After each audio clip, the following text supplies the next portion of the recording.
What is up, everybody? My name's Aaron Haas. I'm excited about this episode. This is the Love Works podcast. We're gonna be rocking and rolling. This is a story of a man that has transformed multiple people, or is currently helping transform multiple people that have been on this show before. He has personally experienced that same transformation. He's an entrepreneur. He's a boss. And man, we've been talking just beforehand, and I'm excited about this episode. I just met him today, and you get to just meet him today too. And you get to meet Noah Tanner. What is up, my man? I got your name right? Yes, sir, okay, I always try to make sure, like, nice and easy, what's going on? Nice and easy white boy. Yeah, man, that's good. That's good. Can't really screw it up. No, man, I appreciate the introduction. You got a heck of speaking skills, man. Bro, I can thank tell you, bro. Thank you. Your background we were talking about, I get it. But no, thank you for having me, man. I've been coaching Joe and Jason, two guys you had on recently. So Bro, I'm happy we were able to bosses. connect, and shout out to those guys. I'm sure they're watching. So it's an honor to be here, my man. Bro, I love it, man. I'm excited about this. So you have been able to help coach Joe and Jason, which have both been on my show before. Yep. What got you into this coaching realm, this athletic realm? Yeah. It's called Big Fella, right? Yeah, You're, yeah. you're repping the hat today. Yes, too, sir. man. Yeah, Come on. these are brand new, actually. These just came yeah. in. These are a prototype. But Come on. yeah, so I run the Big Fella brand. That's the name for my company. Yeah. I long time ago, back in 2019, I grew up my whole life super overweight. I was 310 pounds. Had a lot of self-deprecation issues. Had a lot of self-hate. Yeah. And for anybody who's been overweight, that will kind of infect into your identity after a while. Yeah. And so during COVID, I was going to school at community college, had some other stuff happen in my personal life that I was able to use as kind of like a hold up. It's the middle of April, Right. Playing video games 8 hours a day because of COVID and nothing else to do. I can't work. I can't do nothing. Like playing Right. video games is cool, but that gets old really quick. Right. So I was like, I've been 300 pounds my whole life. If I can't do this now, when I have all the time in the world, I'm not going to be able to. And so I didn't really know what I was doing. I had tried to lose weight in the past, but I just said, I'm not going to think. I'm just going to go. Come on. I'm just going to do it. And so I started with lots of intense cardio, severe undereating, all things that I do not recommend to anybody that I coach I did now. it completely wrong. Right, so I did it horribly wrong to start, and I've been very vocal about that. So that's what helped me coach people to not do the same thing. That's dope. But I ended up losing 110 pounds in 8 months. Okay. And that was a really cool thing for me to have happen during COVID. Yeah. After that, or kind of during that journey, around 45 pounds, 50 pounds down, I started just kind of talking about it on TikTok. Just like, hey, I'm down 40 pounds. Here's kind of what I'm doing. I'm enjoying it. Just kind of documenting the process and not really thinking much else of it. Yeah. And then I started getting comments. Then I started getting people interacting with my stuff on TikTok. I was like, oh, this is cool. I'm helping people out. This is nice. At the time, I'm still just going to school online. Okay. And working just a bunch of jobs. And Like random jobs? Or did you yeah, have... I wasn't connected to fitness at the time. I did restaurants, I did bartending, I did some office job stuff for a while. All stuff I had positive experiences with that I don't regret doing because I was able to stack some money while kind of doing this fitness thing on the side. Because I'm a very frugal guy. I even talk to some of my clients about finances and stuff too, just because it's important to know. Right.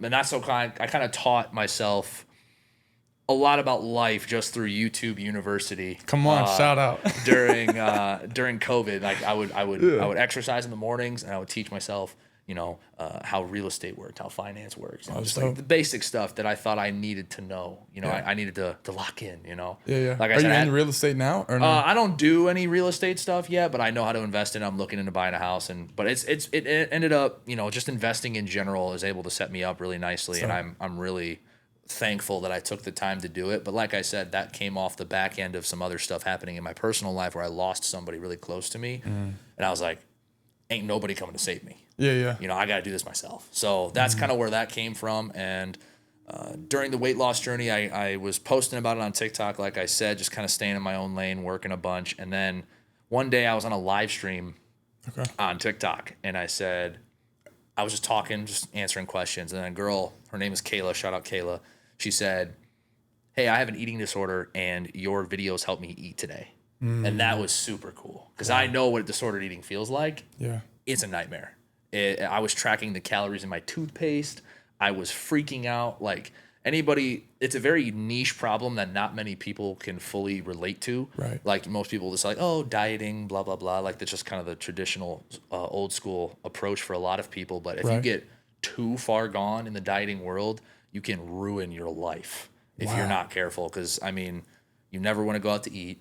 You never want to, stray off the beaten path of what you're supposed to eat. Then you start saying, this is good, this is bad. Then you start punishing yourself. You Wow. can get very slippery very quickly. But hearing a message like that come from a live stream was super cool. And that was kind of sparked the, maybe I do this as a career. Maybe I give this a swing. Maybe I Come give it on. a try. So then 2 years later, I got myself certified. After I kind of got that comment, I was like, all right, I'm going to work a bunch of jobs, post a bunch of videos, and then figure out how to build a coaching business just from the ground up. 2 years go by of me just doing nothing but hustling on that. Yeah. And then went full-time October of 2023, or no, went soft launch October 2022, hard launch January 2023 Okay. as my first day full-time, and haven't looked back ever since. That first day full time. Yeah. Were you in panic, bro? Yeah.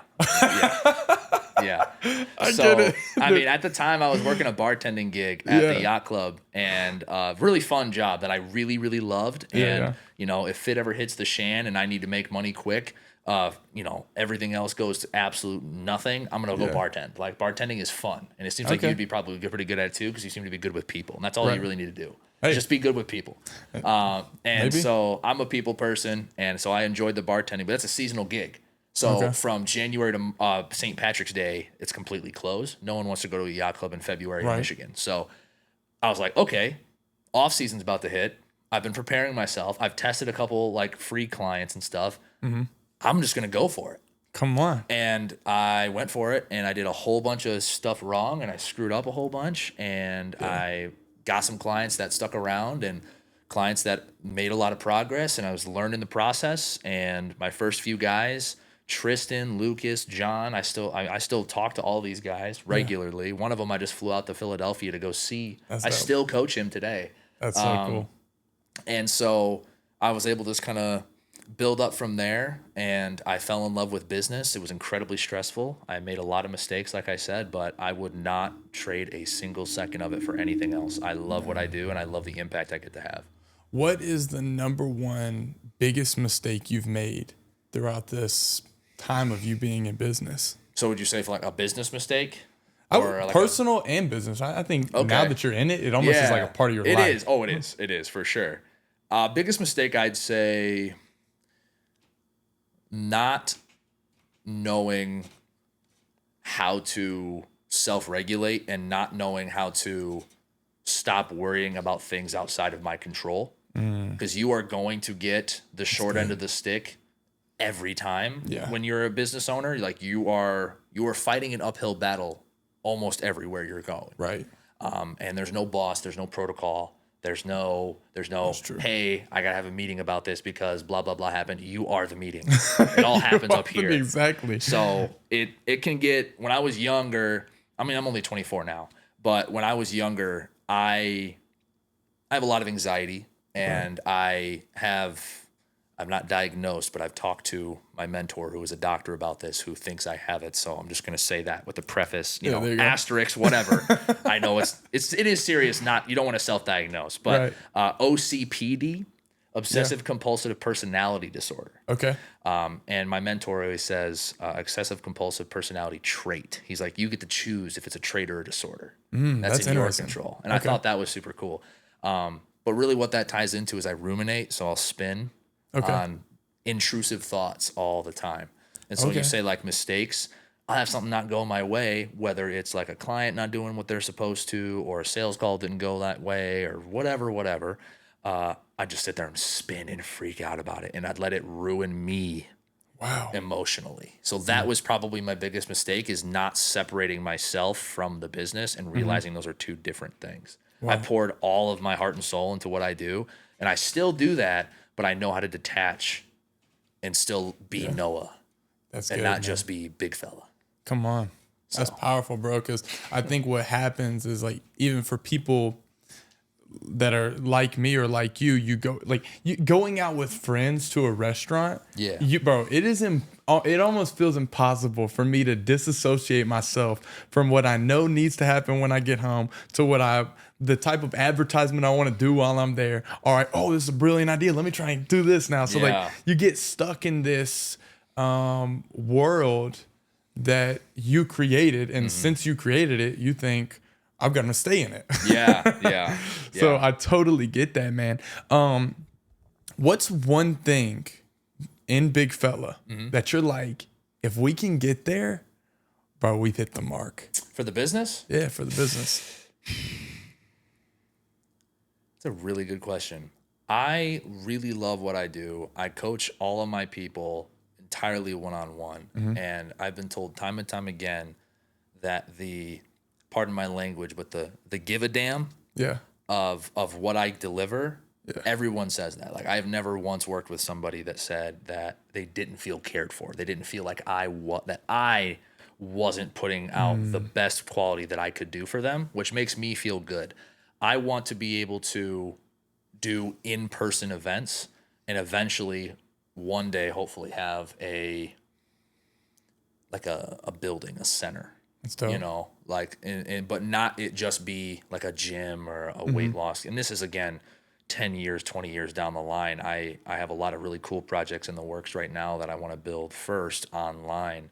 But having basically just a place, a curriculum, a set in stone way of life that I can create for people, to where it's like, hey, if you don't know what you want to do, if you don't particularly feel confident in yourself, and you feel like you need a little bit of guidance on fitness, on finance, on fulfillment, here's a simple path you can take to figure out your own answers. Wow. You know what I'm saying? So it's like, here's how to take care of business with your body. Here's how you take care of business with your finance. Here's how you take care of business as how to be a man, right? Because there's a lot of people call it the manosphere or red pill, or whatever it is. There's a lot of toxicity out there right now. Is for younger guys, guys in their 20s and even 30s, especially teenagers. Like, it's just a different conversation now, and we're growing up in a completely different environment. And like, it's hard to ever give it a finish line. I truly believe I've committed myself to a lifetime effort, which I want that. Hey, but good. I want to have a societal level impact with the stuff that I leave. And I want there to be physical, like, buildings and centers and stuff that gives back to the community, but also through giving free resources, free community, free, guidance. Here's step A through step Z, no BS. I just want to be able to give that information to people and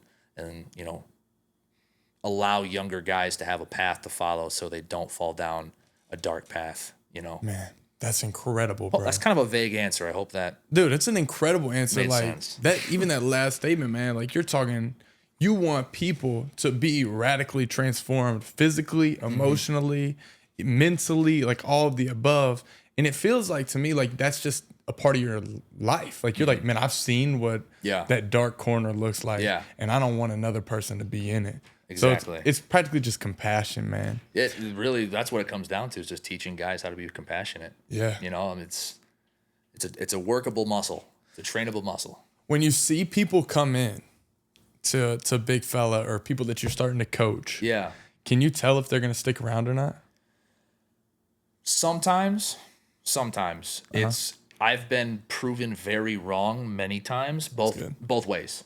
I've had guys where I'm like, I don't know if he's going to stick around for more than a month. Yeah. And I've worked with him for 2 years, and he changes his life completely. Wow. And I've had people where, like, this guy's going to be rad.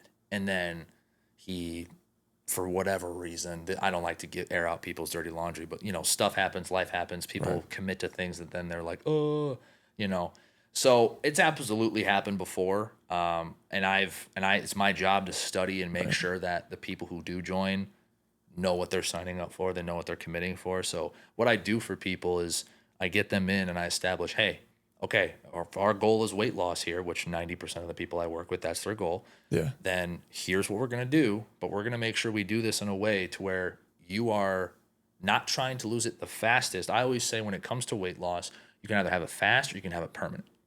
Can't really do both. Right. So I established and I set those grounds. We are going to do this. We're solving this problem once. We're finishing it here. Come on. Like Jason, like Joe. Come right? on. Those are guys that have struggled with their weight for decades. Yeah. Right. And they're guys that are very committed to improving themselves in all aspects, not just weight. And that's exactly who I like to work with.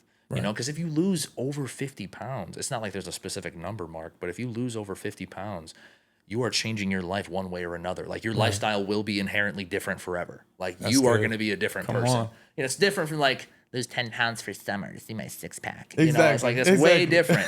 Hey, there's people that do that and there's people that do that well. And I you know, tip my cap to them. But for me, I'm not just trying to help you drop numbers on the scale.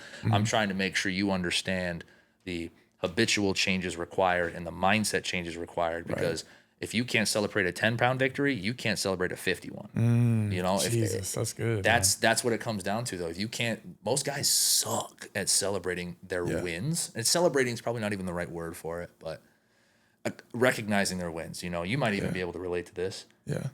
I accomplished something. I don't feel any different because I've pushed my metric of success. Oh, I'll be happy when XYZ happens. I hit that. Nah, I'm going to be happy when this happens now. I got to push it back a little bit further. Always pushing that goalpost further back does absolutely nothing for us. And we then sit there and wonder why we're anxious. We sit there and wonder why we are battling, you know, depression possibly. We sit there and wonder like we never feel like we're enough because we never tell ourselves that. You know, that's good, man. That's good.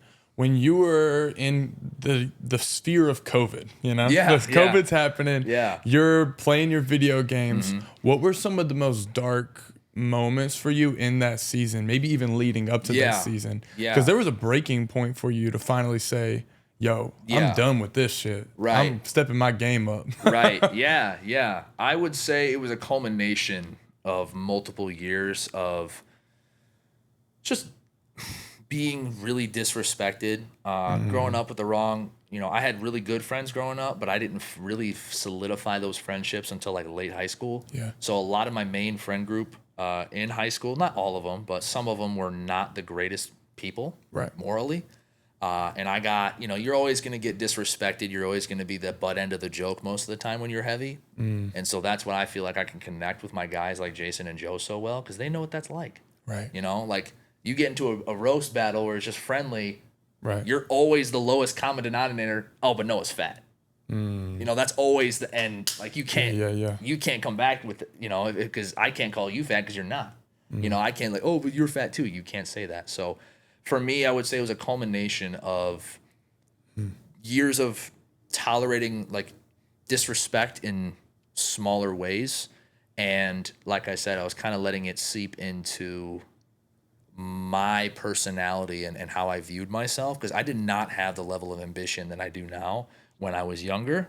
Yeah. And like I said, I lost somebody early on in my life, and I also met my girlfriend in a very tight window of time. Yeah. Shout out Ashley. We've been together for 6 years. And shout out. it was a combination of her giving me love that I didn't think I deserved, and then on top of that, wanting to do it for her. A lot of what I talk about during my journey is I wasn't thinking about myself when I lost the weight. I was thinking about my mom, my dad, my sister, Ashley, my friends. Those people deserve the best version of me. If I didn't want to do it for me, that's fine. I'm going to do it for them. Wow. That was kind of my mindset around it. And that's what I like to say to a lot of people. Like, you don't have to love yourself off the rip. You're not going to. You don't have a lot of proof to prove that you're somebody that you respect.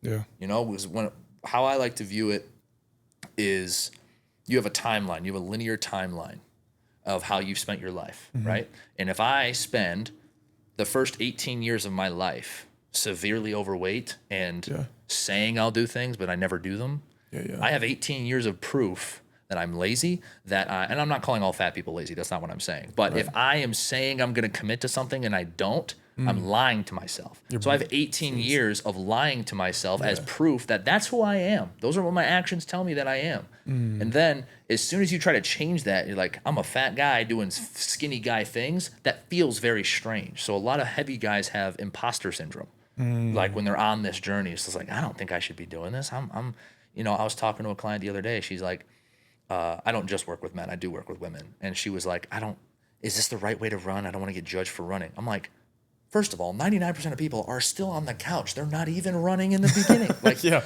I haven't ran in a minute. right? So. Like you're beating. doing better than me. It's like you're beating everyone around you, and who gives a shit? Exactly. Like no, none of those people are paying your bills or going to your funeral. So why do you care? Wow, bro, and that's so good too. Like we live with this shell on ourselves that we don't want to talk. Some people don't even want to talk. Like some people don't want to talk because they don't want people to see what's really inside of them.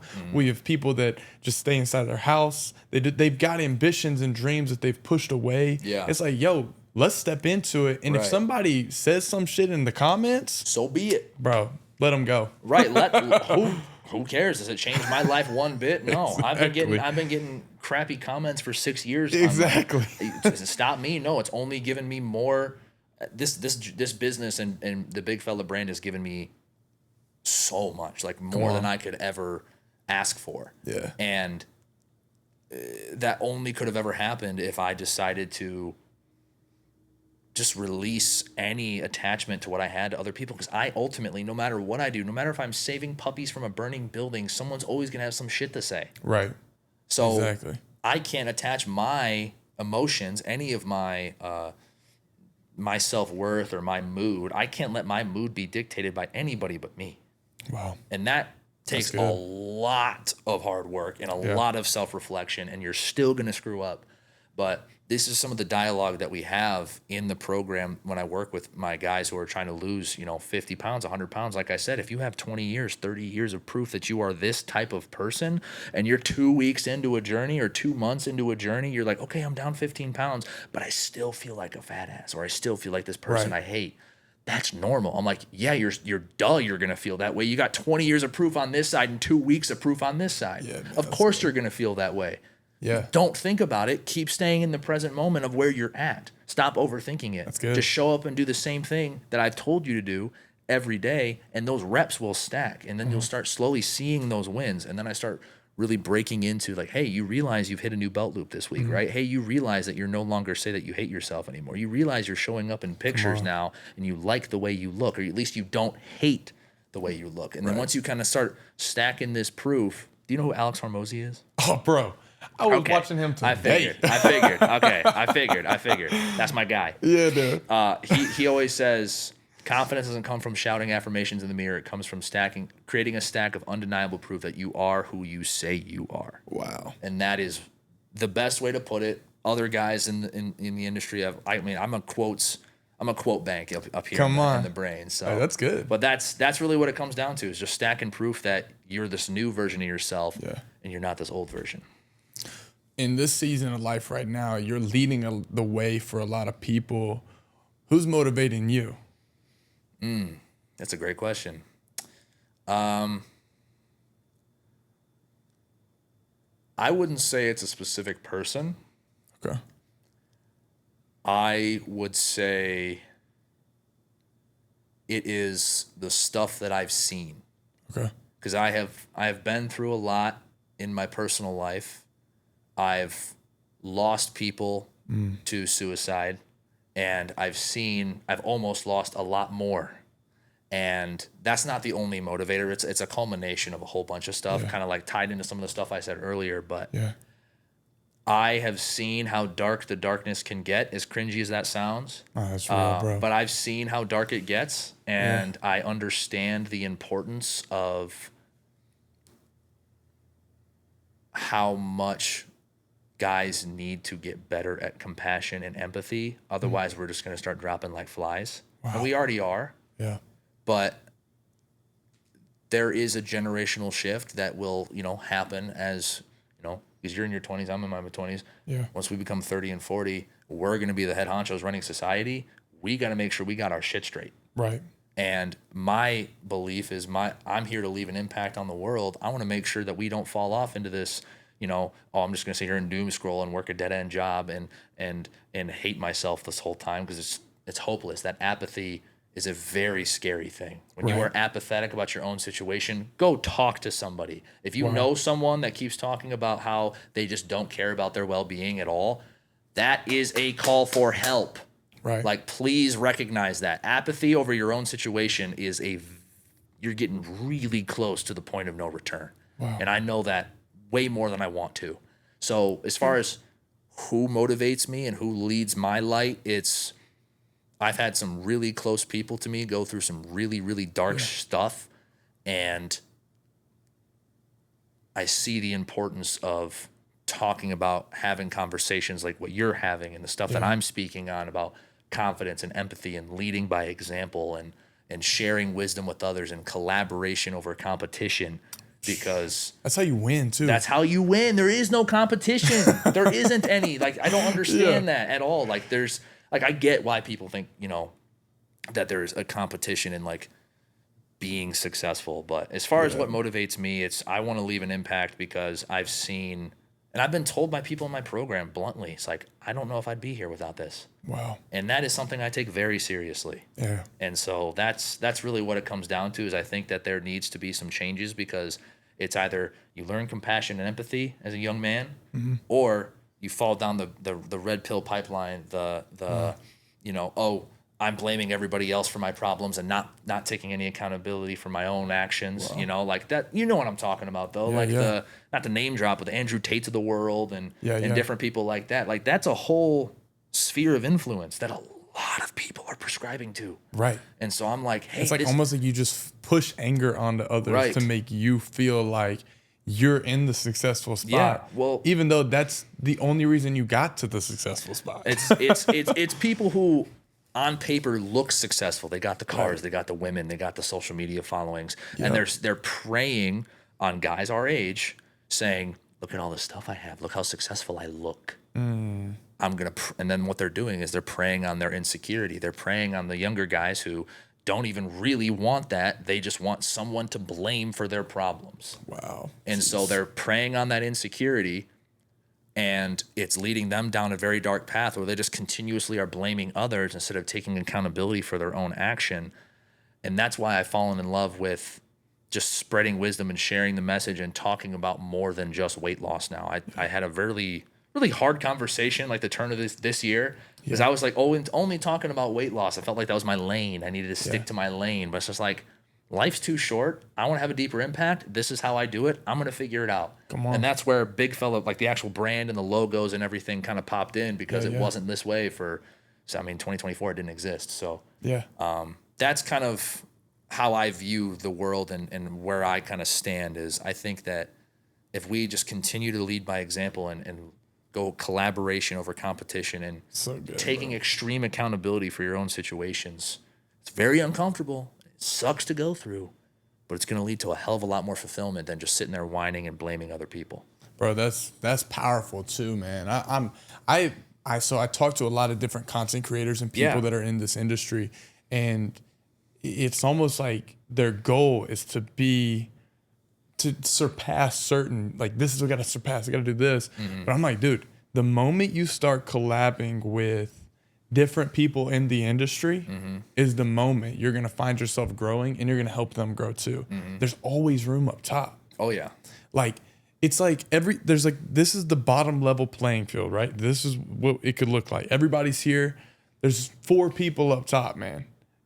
Bro, 2 of us can get up there. 4 of us, 7 of us, 12, 20. Like, bro, if there was a content creator out there and you had the ability to collab with 20 other content creators of all different sizes of their following and influence, bro, your influence is going to grow. And not just your following, your influence, because now you're connecting with people that you might not even agree with.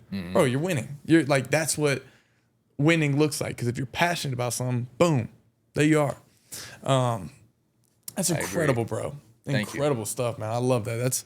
I'm big on that. You mentioned people that were close to you that even just that lost their life to suicide. Was there a moment for you that was a part of your story?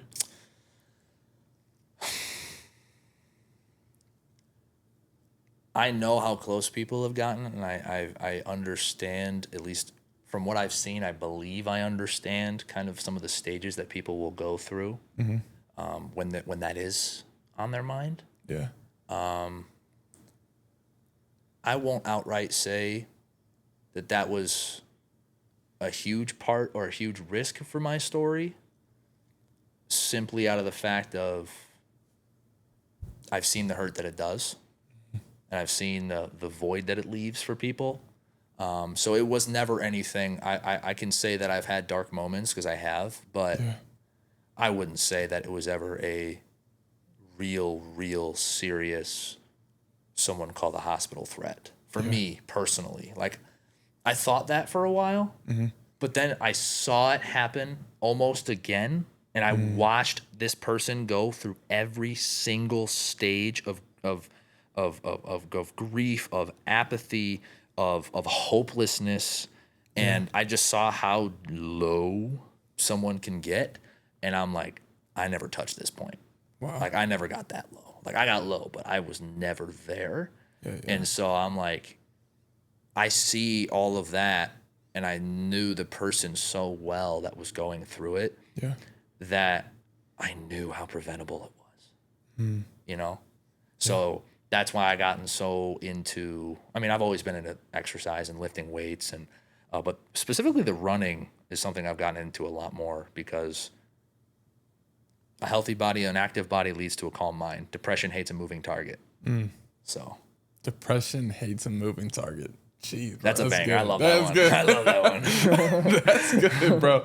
Bro, you need to put that on a shirt. I'm working on it. You need to. Come on, that's kinda. good. That's good. But it's hard because I can't claim, I don't know where I heard it first, but I'm all about just sharing wisdom. I have a couple different accounts on TikTok, and I got one of them where it's just dropping wisdoms and bangers and quotes that I hear that I want to share. Come on. And people love it. So It's incredible, bro. I love that, man. I love that. So you're a go-getter. Full force, full-fledged, man. It's incredible. I love hearing these stories. What today, now that you've reached a point of success, what today gets you up and going every day? Just, I'd say the improvement of my own systems, the improvement of my own, I am very content with where I'm at, Right. but I'm also not so content that I don't want to grow. I've grown a lot spiritually. I've grown a lot in other aspects of my life, which I felt like I was lacking on, like we've got 4 pets at the house, and we just adopted a 22-year-old dachshund that was going to get euthanized. So she's a sweetheart, but it's just like basically taking care of a child, because she's 22, dude. She's like this big. She's super malnourished. She needs to be like in a diaper and all this other stuff. But what gets me up in the morning is just, it sounds really cheesy, but I am to an extent living my dream life right now, and I want to bask in it as much as I can and practice gratitude and being in the present moment. I've done a lot of spirituality work and shadow work, whatever you want to call it. Other people do it through prayer, and I fully respect that too. And for me, it's enjoying what I have, but not being complacent on where I'm at, because I know that I have a capacity to where once you reach a certain point of comfortability, and it's not that, at least for me, and I'm very glad that this is the case, a certain extra amount of money doesn't really do much for you. Right. Excuse me. Thought I silenced my phone. I apologize. Bro, no worries at all. But after a certain point of like, okay, I've got my basic needs met. I've got a roof over my head. I got my bills paid. I've got some money stored away. There's not really much else that like you have to greedily climb for. So now I think what gets me up in the morning is chasing that fulfillment and learning how to deliver this lifestyle that I'm kind of creating. Because it's effectively what it is I'm creating a culture and a lifestyle.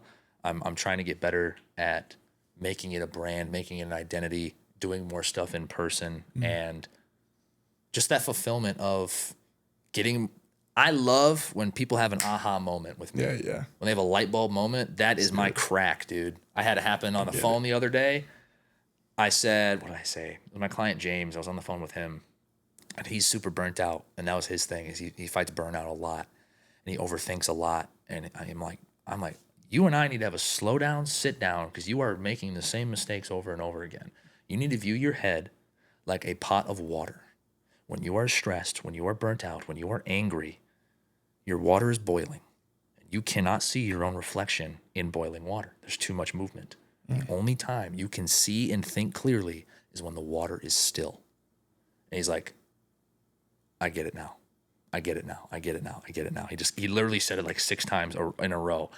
That's good. Those paradigm shifts, that's the money, man. When you know that something you said can, like, you see the behavior change immediately after, that's my crack, dude. Inject that into my veins.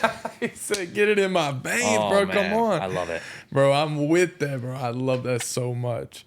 You kind of know what that's like, though, because you've been through with Muta. You got to do the experiences with him. He does the same work, just in a different way. Exactly, bro. Exactly. And that's like my heartbeat, even with this podcast, is I want people to recognize that no matter where you're at in life, you are not eliminated from society. I don't care what you've done, bro. I have conversations with all types of people. And the beautiful thing about it is you're a human. Humans make mistakes. And so waking up in the morning and recognizing I can still be great despite what I've done. And so bringing people like you on here that are like, so passionate about just like physical and mental transformation, that's what people need to hear.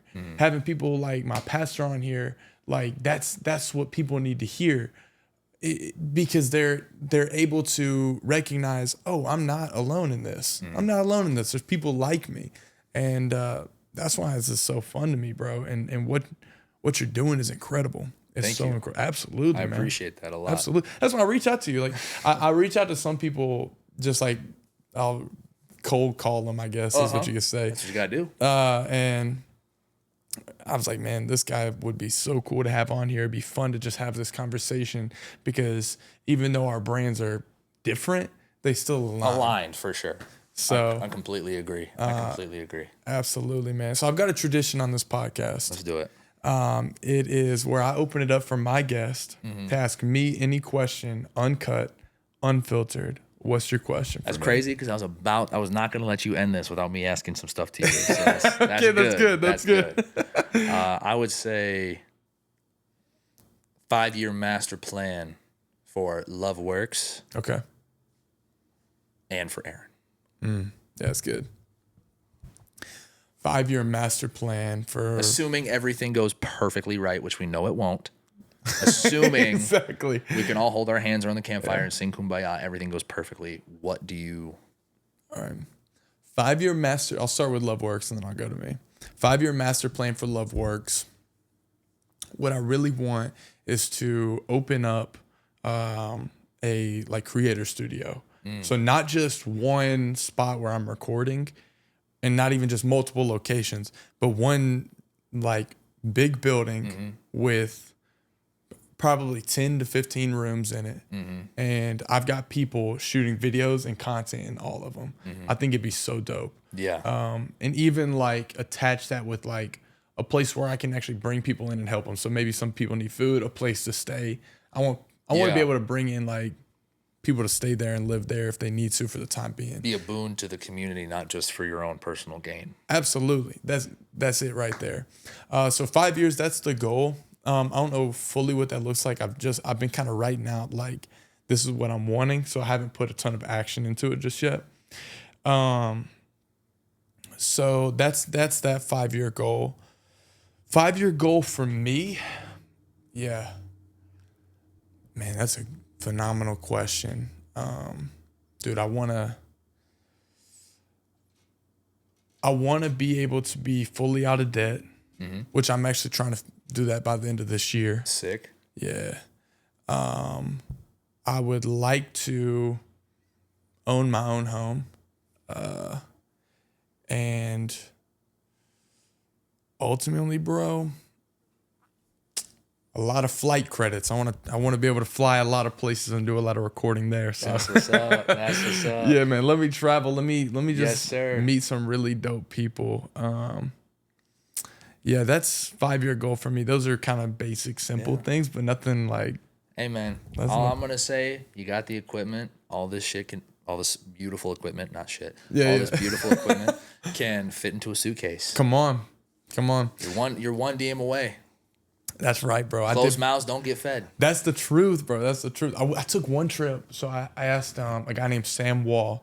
He's an up-and-coming music artist out of Virginia. Okay. And so I used to work at a warehouse, and I was a janitor. But when I first started doing this, before I went full-time in it. And I reached out to him, and I was like, yo, when can you record? I want to record with you. Super cool guy, super dope guy. And he was like, we can do this day. And I'm like, okay, let's do it. Well, I left on a Thursday. We were going to record on Friday. And then I had to be somewhere Saturday. So, like Sunday morning. I don't even know what it was. It was a really, really fast turnaround. Well, Thursday night, I had a rehearsal for something. So I'm like, all right, I'm going to make it there. I drove all through the night. We got there. We recorded. He was an awesome guy. We were in Richmond, Virginia. Super fun. And then I turned around, came back. We made it happen. But dude, I love doing stuff like that. That's spontaneous.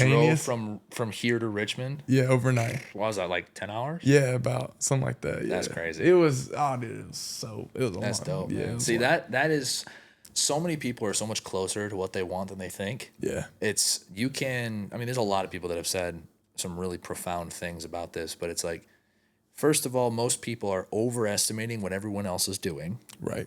And what they have a capacity for. Most definitely. And they're underestimating the amount that they can get done in a year. Right. You can get so much done. Right. And so it's what I always like to kind of, because there's always kind of a disconnect when you talk, and I'm sure you've seen this with your experience, doing the preaching and being a pastor in the past. Like, when you speak about mindset and when you talk about, it tends to lose its luster when you just talk generally about mindset. It's Exactly. like, Yeah. I'm scrolling past that. That's what a lot of people think. Right. So the thing I've obsessed over to kind of get the point across is making it tangible, making it real. Like, okay, we have this mindset stuff. We have all these wonderful maxims we want to live by. Yep. How do I actually make that an applicable habit to what I need to do tangibly every day? Come on. And that is something, that's the only thing people are missing. And I think I'd love to talk to you more about this off camera because A, I love business, and B, you seem like a really dope dude, and I want to see this grow. So we'll talk more about it. Or screw it, we can do it on camera. I don't care. It's up to you. It's your show. We can do it. Let's do it on camera, bro. Let's do it on camera. I'm just a guest. But it's the big thing that I want everyone to kind of leave with your audience is you are so much closer to what you want than you think. All it takes is having and you kind of just mentioned it with your business. Yeah. You need to have a crystal clear outcome of not just what you don't want to have happen anymore, but what you actually want. Right. A lot of people are like, what do you want? And they'll say, I don't want this to happen anymore. I don't want to be in debt anymore. I don't want to have to be dealing with my weight anymore. Yeah. No. What do you want? It's Yeah. not what you want to stop happening. What do you want? Where do you want to live? How do you want to feel? What do you want to be? What's your ideal day look like? You have to be clear on what that is. That's good. And then you start with the one-step plan. Yeah. That's my number one rule at the program. Yeah. I'm not going to come in and throw the kitchen sink at you. If you want to actually make actual habit change, you need to focus on one thing and only do one thing every day for 30 days. Yeah. Stop trying to overthink or overcomplexify this. Most people move way too fast. So figure out where you're going and reverse engineer the problem to figure out one step that you can take today and only do that one thing. Don't do another damn thing. Yeah. Only do that one thing for 30 days. Come on. That'll get you a lot better. That'll make it a habit. And then you can make the steps from there. And obviously, create grace for yourself. Right. That's really hard to do. Number one way I like to say it is expecting perfection is guaranteeing disappointment. That's right. Come on, man. You spitting the bars for real, man. I'm all about that, man. I'm all about it. All about it. Yeah, I'm a big philosophy nerd, so I just got a shitload of quotes in my head. Dude, all I'm the time. same way, bro. I'm the same way. I Yeah. love just like you mentioned Hormozy. I love Yeah. listening to Hormozy. Yeah. I even love listening to like different psychologists and how your Like who? brain works. Like, who are some people you like listening to? Like so people, Psych or philosophy or whatever. yeah. Do you know who Gary Vee is?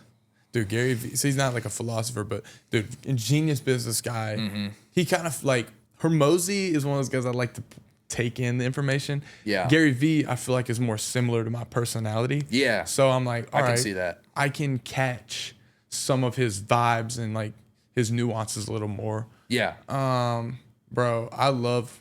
It sounds wild, but I love listening to pastors Oh, that's not wild at all. because they are some of the greatest communicators. Yes. And they're obviously naturally just gifted and wise. Right. So, dude, that's amazing. Listening to pastors, even if you're not religious, you can Exactly. gain a ton from. Most definitely. And as somebody who wants to get more into public speaking, and I'm lucky enough to have some more opportunities later this year to do so, I have looked at pastors. I've watched people like Muta, for example. Yeah. I can tell you absolutely have the knack for it. 100%. It's there. I Like, appreciate obviously, everyone can always improve on little things. Everyone's trying to improve, but you need a little something, something, you've got it. I can Yeah. see it. So, Thank you, like, man. I completely agree. I've been really big on some. You heard of Carl Jung? Jung. He's Jung. old. He's dead. He's a Okay. philosopher. He's not like Yeah. a social media guy. Yeah. But he has done a lot in my spirituality journey as far as understanding my anxiety. Okay. And so he talks about talking about things inside of your control and outside of your control. And he kind of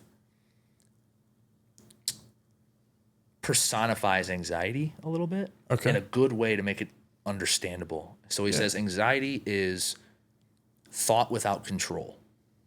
Okay. And it's too much thought it's too much thinking about the future. Yeah. So that's kind of what he talks about a lot of stuff. This is a good. very, very much paraphrasing generalization, but Those are my favorite. right, yeah, the easy to Paraphrase, but understand, yeah, right. So, but he'll say anxiety is too much thought about the future and not enough living in the present moment, Yeah. and it's thought without control. It's you're just thinking and thinking and thinking and you can't stop.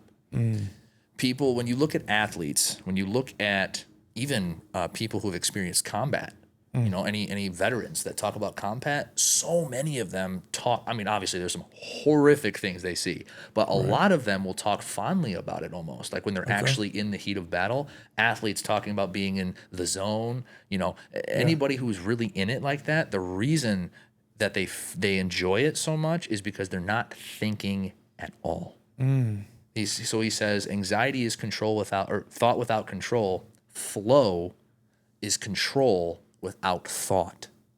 So whenever you talk about being in the zone, whenever you talk about flow state, Yeah. right? Most of your most fondest memories where you felt the best, you were thinking the least.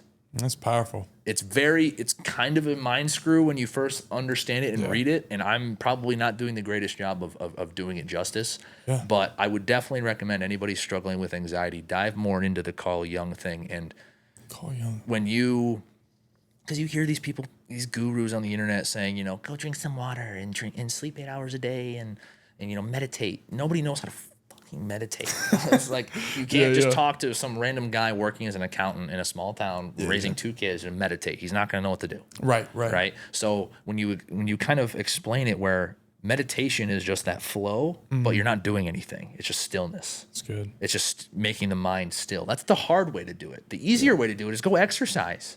Go compete in a basketball game. I was playing basketball last night. I had a great time because not a single thought was going through my head when I was playing. I was fully present in the moment. And that's really what that gives you. That flow is just being here. I'm not thinking about tomorrow. I'm not thinking about bills. I'm not thinking about what somebody said. I'm right here, and this is all I'm at. Like right now, something that's going to get tatted on my skin eventually. Yeah. Be where your feet are. Come on. Blake Corum, Michigan running back, is where I heard that one. Shout out Blake Corum. Come on. Deep philosophy in the post-game interview one day. But I love that. Be where your feet are. One of the most life-changing quotes for me, because we all have a tendency to be thinking about, oh, this is happening. This is gonna happen. This is gonna happen. It's good, bro. Just be right here. I love Right that, here, I'm man. talking to Aaron on the Loveworks podcast. That's the only place I'm at right Come now. on, shout out to that, man. Shout out Loveworks podcast, baby. Man, I love that. And being present is so big for humanity.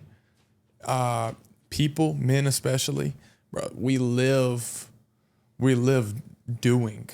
We're just like, oh, let me do this, let me do that, let me get there, let me do this, let me fight for that spot. Oh, I want to get this position at work. If I don't get this position, I'm not gonna be worth anything. And it's like, yo, let's just be. Yeah. Like, I want to sit here and know that I am not that upgraded position at my job. Yeah. That's not my worth. My worth is recognizing I am who I am sitting right here on this couch.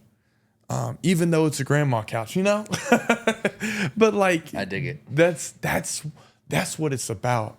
That's when you find, oh wow, I'm not held up by anxiety. I'm not stuck in this cycle of depression. I'm not held down by people's beliefs or words of me. I'm not even held down by that comment I got, or maybe even how my parents treated me growing up. Right. Like, you're not stuck in a cycle where you feel like there's no exit. You actually are creating where you're at, as opposed to being told where you're at. Living And so, proactively instead of reactively. Bro, That's what a bingo. lot So of people good. are stuck in, man. A So lot of good. people are stuck being reactive instead of being proactive. And I went on a walk with my mentor on Sunday this week, and he's super successful, and he's a doctor, and he's lived a wonderful career, been through a lot of really incredible things, and I look up to him very much. And he told me, I do a lot of, like, you know, how do you become most fulfilled? When we talked a lot about it today. Yeah. But he said something to me that was a good reminder. If you're not sure, you know, how to find that fulfillment, if you're trying, we talk a lot about like being present, feeling, doing what makes you happy, all this other very generic statements. Yeah. Who do you serve? Who do you want to serve? Because fulfillment doesn't come from what do I want? It's who do I help? Yeah. If you want to feel good every day, despite whatever else is happening in your life, it sounds cheesy, and it is, and a lot of people are going to tune it out. But it's so simple that no one's going to do it. Go serve someone else. You're Come on, going to bro. feel better about it afterwards. That's the And the truth. reason that everyone says it and nobody does it is why it still needs to be said. Yeah. And that's why the people that are successful and do feel most fulfilled, and success is all a relative term, of course, but who do you want to serve? That's the number one way to figure out what your thing is, in my opinion. That's good, man. So, Man, those are some bars, bro. I appreciate you coming on, man. Dude. It's been fun. This is Absolutely. Noah Tanner. Check out Big Fella. This is like, even his transformation is beautiful. My friends that have been on this show, it's beautiful. His social media, incredible. Like, what he's doing is helping people be radically transformed in all spheres of life. So thank you for coming on, man. It's been a dope episode. Follow us on socials at Loveworks Studios. Subscribe on YouTube. Y'all are the best. Peace out.